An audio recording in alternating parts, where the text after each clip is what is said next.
Hi friends, ಇವತ್ತೊಂದು ice cream recipe ಮಾಡೋಣ.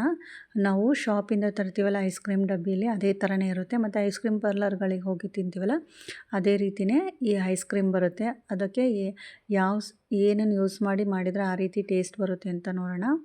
ಮೊದಲು ನಾನು ಸ್ಟ್ರಾಬೆರಿ ತೊಗೊಂಡಿದ್ದೀನಿ. ಯಾವುದೇ ಆರ್ಟಿಫಿಷಿಯಲ್ ಫ್ಲೇವರ್ ಯೂಸ್ ಮಾಡ್ತಾಯಿಲ್ಲ, ರಿಯಲ್ ಫ್ರೂಟ್ ತೊಗೊಂಡಿದ್ದೀನಿ. ಒಂದು ಬೌಲು ಸಕ್ಕರೆ ಪುಡಿ ತೊಗೊಂಡಿದ್ದೀನಿ. ಮತ್ತು 250 ml ಅಮೂಲ್ದು ವಿಪ್ಪಿಂಗ್ ಕ್ರೀಮ್ ತೊಗೊಂಡಿದ್ದೀನಿ. ಇದೇ ಮೇಯ್ನ್ ಇದಕ್ಕೆ, ಯಾಕಂದರೆ ಅಂಗಡಿಯಲ್ಲಿ ಯಾವ ರೀತಿ ಇರುತ್ತೆ ಆ ಟೇಸ್ಟ್ ಬರಬೇಕಂದ್ರೆ ನಾವು ಇದನ್ನೇ ಯೂಸ್ ಮಾಡಬೇಕಾಗುತ್ತೆ. ಸೊ ಹಾಗಾಗಿ ಅದನ್ನು ತೊಗೊಂಡಿದ್ದೀನಿ. ನಾವು ಮೊದಲು ಸ್ಟ್ರಾಬೆರಿನ ಕಟ್ ಮಾಡಿಕೊಂಡು ಅದನ್ನು ಪೇಸ್ಟ್ ಮಾಡ್ಕೊಬೇಕಾಗುತ್ತೆ. ಹಾಗಾಗಿ ನಾನು ಕಟ್ ಮಾಡ್ಕೊತಾ ಇದ್ದೀನಿ. ಇದು ಮೊದಲು ಪೇಸ್ಟ್ ಮಾಡಿಕೊಂಡು ಆಮೇಲೆ ನಾವು ಐಸ್ ಕ್ರೀಮ್ಗೆ ರೆಡಿ ಮಾಡ್ಕೊಳ್ಳೋಣ. ನಮ್ಮಲ್ಲಿ ನೋಡಿ ಇದನ್ನು ಮಿಕ್ಸಿ ಮಾಡ್ಕೊತೀನಿ ಫಸ್ಟು ಪೇಸ್ಟಾಗಿ.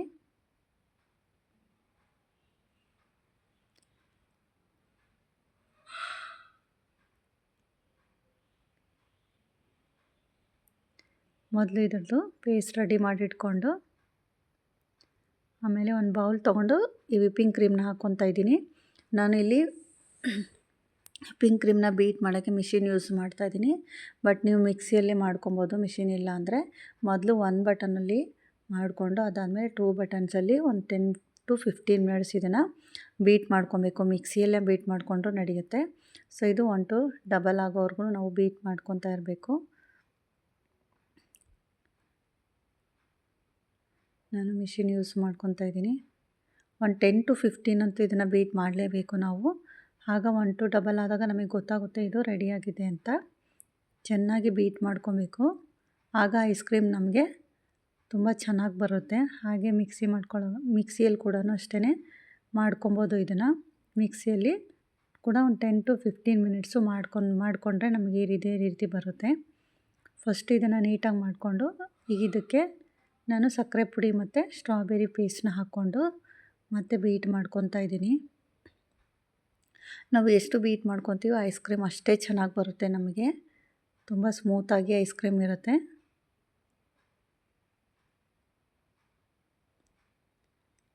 ಇದನ್ನು ನಾವು ನೈಟ್ ಮಾಡಿಕೊಂಡು ಮಾರ್ನಿಂಗಿಗೆ ಅದು ಐಸ್ ಕ್ರೀಮ್ ರೆಡಿಯಾಗಿರುತ್ತೆ. ಮಾರ್ನಿಂಗ್ ಇಟ್ಟರೆ ಈವ್ನಿಂಗಿಗೆ ನಮಗೆ ಐಸ್ ಕ್ರೀಮ್ ರೆಡಿಯಾಗಿರುತ್ತೆ. ಸೊ ಹಾಗಾಗಿ ನೀಟಾಗಿ ಬೀಟ್ ಮಾಡಿಕೊಂಡೆ ಇಷ್ಟೇ. ಸಕ್ಕರೆ ಪುಡಿ ಮತ್ತು ನಾವು ಯಾವ ಫ್ರೂಟ್ ಬೇಕು, ಯಾವ ಫ್ಲೇವರ್ ಬೇಕು ಅದನ್ನು ಯೂಸ್ ಮಾಡ್ಕೊಬೋದು. ನಾನು ಸ್ಟ್ರಾಬೆರಿ ಇದ್ದಿದ್ದೀನಿ, ಸ್ಟ್ರಾಬೆರಿ ಯೂಸ್ ಮಾಡ್ಕೊಂಡಿದ್ದೀನಿ. ನೋಡಿ, ಒಂದು ಐಸ್ ಕ್ರೀಮ್ ಡಬ್ಬ ತೊಗೊಂಡು ಅಥವಾ ಐಸ್ ಕ್ರೀಮ್ ಡಬ್ಬ ಇಲ್ಲಾಂದರೆ ಒಂದು ಬೌಲಿಗೆ ಹಾಕಿ ಇಡ್ಬೋದು.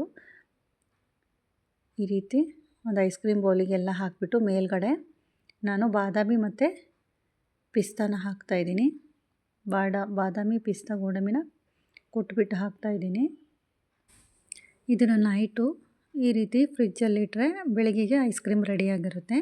ಅಥವಾ ಮಾರ್ನಿಂಗು ನಾವು ಫ್ರಿಜ್ಜಲ್ಲಿ ಇಟ್ಟರೆ ಈವ್ನಿಂಗ್ಗೆ ಐಸ್ ಕ್ರೀಮು ರೆಡಿಯಾಗುತ್ತೆ. ಒಂದು ಸಲ ಮನೇಲಿ ಟ್ರೈ ಮಾಡಿ, ಸಮ್ಮರಲ್ಲಿ ತುಂಬ ಟೇಸ್ಟಿಯಾಗಿರುತ್ತೆ. Thank you.